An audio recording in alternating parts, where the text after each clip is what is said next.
আসসালামু আলাইকুম viewers, HSC ICT chapter 5 এ আরেকটি প্রবলেম নিয়ে আজকে আলোচনা করব। চলুন শুরু করা যাক। প্রবলেমটাতে আমাদের বলা আছে যে একজন ইউজার সে ইনপুট করবে সেলসিয়াস স্কেলের যে তাপমাত্রা এটাকে আমরা ফারেনহাইট স্কেলে কনভার্ট করব। এটা হচ্ছে আমাদের প্রবলেম। তো চলুন আমরা তাহলে শুরু করে দিই। তো আমাদের প্রথমে ভেরিয়েবল ডিক্লেয়ার করতে হবে। ভেরিয়েবল কি ভেরিয়েবল দরকার? একটা হচ্ছে যে আমরা বলতে পারি যে আমাদের সেলসিয়াস স্কেলে যেহেতু আমরা ইনপুট নিব, সো সি আমরা লিখে নিচ্ছি। আরেকটা হচ্ছে যে এফ, যে ফারেনহাইটে কনভার্ট করব। ঠিক আছে, এই দুইটা ভেরিয়েবল আমরা ডিক্লেয়ার করে নিলাম। এরপরে আমাদের ইনপুট নিতে হবে কাকে? C K. ঠিক আছে, যেহেতু এটা সেলসিয়াস স্কেলে ইনপুট করা হবে, তো চলো আমরা ইনপুট নিয়ে নিই। প্রিন্ট এফ দিয়ে আমরা ইনপুট নিয়ে নিচ্ছি যে ইন্টার সেলসিয়াস টেম্পারেচার।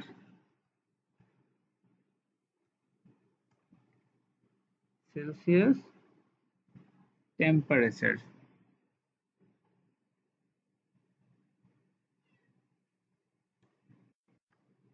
ঠিক আছে, এটা আমরা ইনপুট করছি।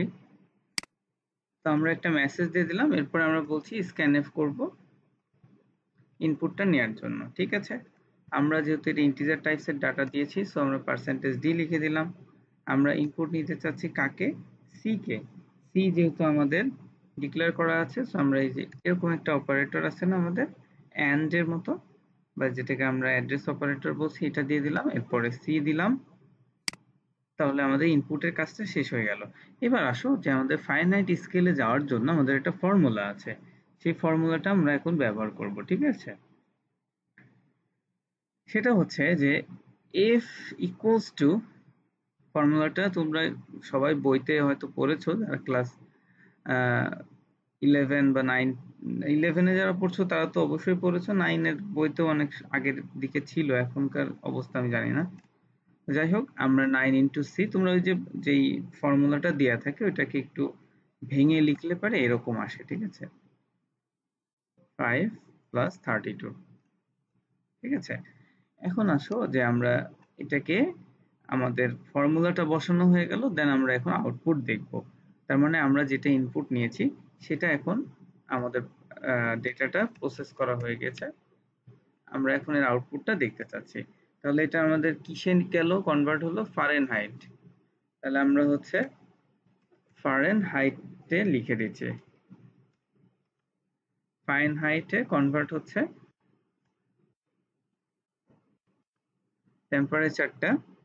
এখন চলো আমরা দেখি যে ফারেনহাইটে কনভার্ট করার পরে আমাদের টেম্পারেচারটা কেমন আসছে। রেজাল্টটা আমরা দেখব এখন।